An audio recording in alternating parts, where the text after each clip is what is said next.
Welcome back, everybody. Welcome back. I'm sorry that you had to go for the commercials because I was just shaking it like a Polaroid picture.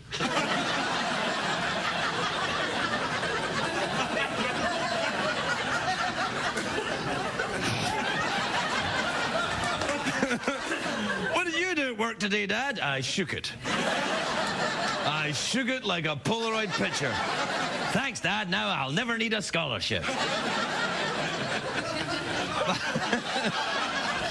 My first guest today, very beautiful actress, a lovely woman. She's in a movie, Bart Got a Room, which is in theatres on Friday. Take a look at this.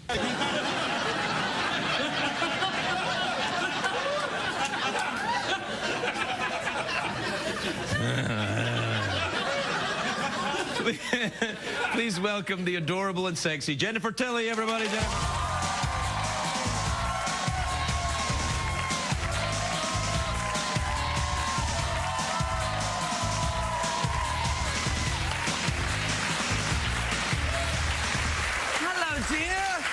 You look lovely. You look fantastic. You sure are one happy guy. I am very happy. Craig Ferguson, married man. Yes, yes. I can't leave you alone for a minute. It's been 2 years, and all of a sudden you go off and you get married. It's been 2 years. 2 years is fair. But and you get married in Vermont. You can't get married in Las Vegas like all the other celebrities. I'm not a celebrity, Jennifer. I'm just a man sitting in front of a woman thinking about the number two. So let me see the ring. Where's the ring? Let's see the ring. Well, this is nice. Do you find you get so much more action now that you're married? I can't look, Jennifer, because I try to look you in the face and I can't look at your face. Women love married men. Do you find that's true? Yes, yes. They love married men because married men are relatively disease-free and they've shown the ability to commit. Isn't that true? I like to think of, yes. Yes, this is a bizarre dichotomy. They're also totally unavailable. You know they're never going to be whining at your door at 3 in the morning wanting a relationship because, you see they're already in one. It's like, you know how those women go to the jails and they marry those men that are in for a lifetime? It's like the perfect relationship. You go, you have sex, but your man is like a convicted murderer. He's in prison and he can't get out. And that's what women want, unavailable men. That's what I found. That's what I found. Craig. Yes. So why...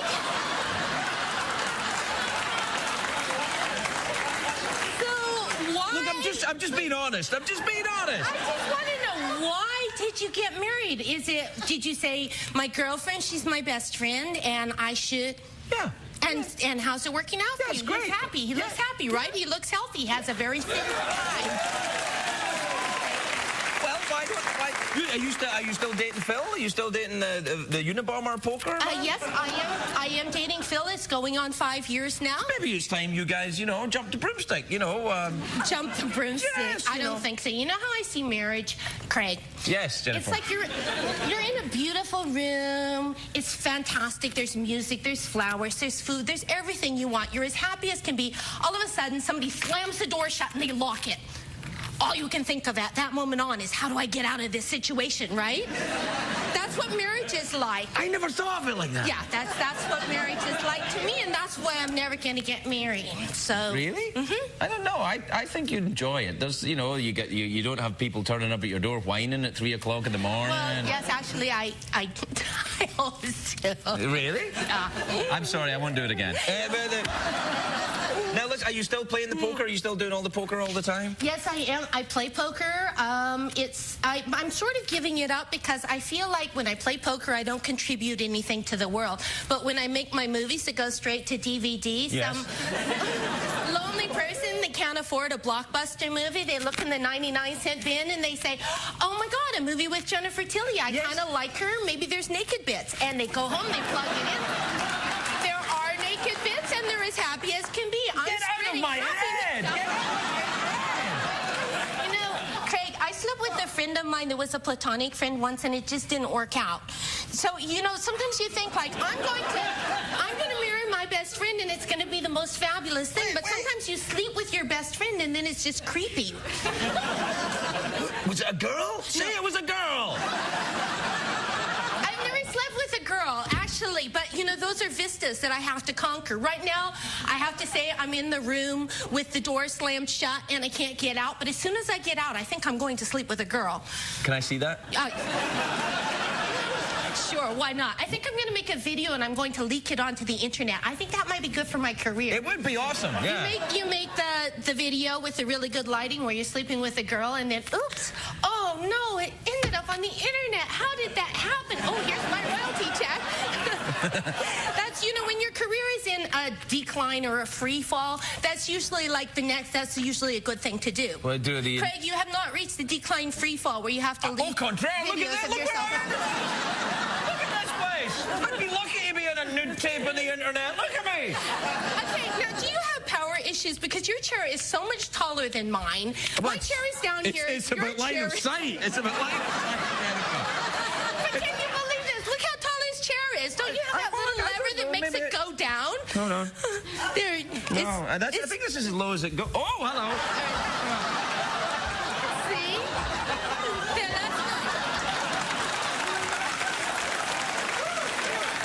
that's good.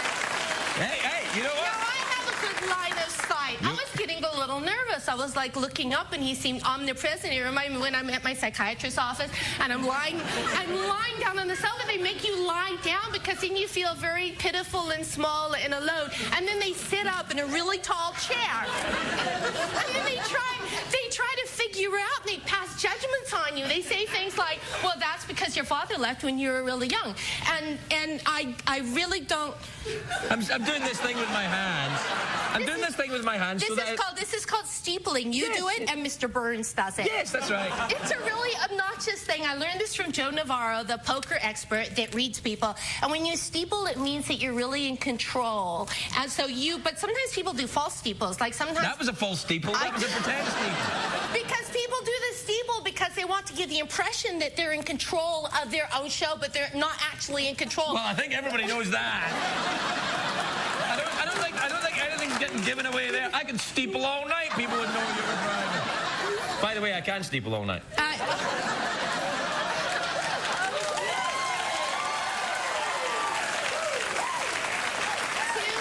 information. You know, when I slept with my platonic friend, it was after the earthquake, and it was a very traumatic time. You were here in L.A. when the earthquake happened. I wasn't, actually. Remember when the earthquake happened? It was everybody was sleeping with everybody. All the married people got divorced. They were like, I don't want to be in this locked room anymore. And they were like fleeing. And then all the single people slept with their friends, whoever was available. Girlfriends, boyfriends, dogs, whatever. They needed some comfort. I wish it'd been here. Can we have another earthquake? So I had this friend, and his name, I'm not going to say his name. His fake name was Jerry. And he'd been my friend for a really long time. And I thought, Jerry, did you say? Jerry. That's a more obscure name. You know, I just want to say, I'm sorry, I don't want to interrupt your flow, but I've got a much better line of sight from here, actually. Yes. I'm amazed. Here, let me help you out. Hello, yeah. My best friend, they'd been my best friend for like 10 years, and we did it, because was it good? The world was coming to an end. Well, it was very traumatic because I had post-traumatic earthquake stress syndrome, and so I made a lot of noise, like more noise than I normally make, like loud. How much noise do you normally make? Well, like, and then they know it's over. Like, wow. But I was just going to town because it was like, it's the end of the world. I'm having sex with my best friend. And, well, you were doing a commentary now? That was my subtext, you know. Right. You have the thing and then you have your subtext, and that was my subtext. Right. And he fled. As soon as we were done, he was out of there. Usually he would be like, hey, if he was at my house, he'd be like, let's see what's on TV or whatever. But after that, he was really frightened. Is he still your friend? No. Okay. It was so horrible after that. The next time, well, number one, he didn't call me for 2 weeks. And then he called and goes, are you all right? And I was like, yes, the hickeys have gone down. Thank you very much. And then when we saw each other, it was really weird because I was like, ew, I saw you naked. Yeah. One of your balls is bigger than the other. No. And he looked at me and he goes, you sound like a coyote in heat. And that was that little lunch. The ball thing, that's perfectly normal. One of them was this. No, sweet, I swear to God, sweetie. One was like this, and one was like, Did he walk in circles all the time? I had no idea. I didn't know. I always thought he dressed to the left, but apparently that was the deformity. That was like, you know. Wait a minute, I know this guy. That's not too much. Did you have sex with him? No, yes, you did. After the earthquake. No. He was having sex with everybody. I was in a locked room with some other guys. Jennifer, it's always a pleasure when you're here. I feel we've all learned something. Did you really? What did you learn? I learned about the best place to sit when when you're on the show, and many other things. It's lovely to see you. You're the best. Thank you. Nice lovely to Jennifer see you. Tilly, everybody.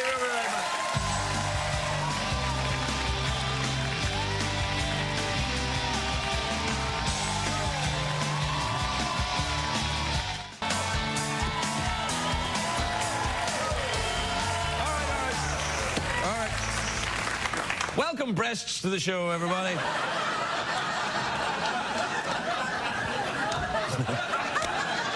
I mean, come on! I mean, I'm sitting there going, oh, and you were too, and you were there, and you were there. And then when the chair went down, I was like, oh.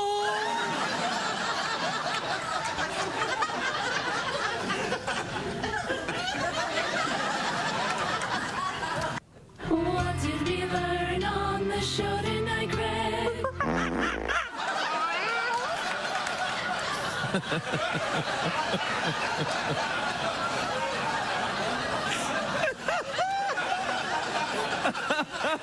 That's a new noise you put in.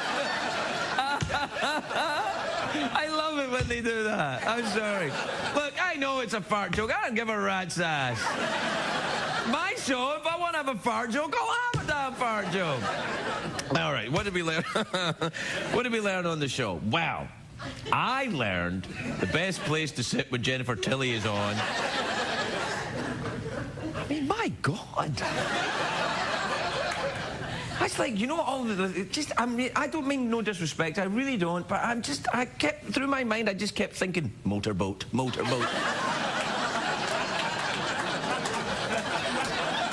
that lady over there is going, waggling her finger at me. She's like, oh, don't you. And I'm thinking, don't I what? I can't even think. And how do you know what I'm thinking anyway? Well, it's fairly obvious, I guess. Anyway, I'm sorry. I don't mean in any way to objectify women. I just can't help it when that happens. I'm ashamed. I'm sorry. I'll watch the sexual harassment video when I go home. Have you seen the sexual harassment video? It's great. It's very sexy. Really turns me on watching it. Really gets me hot.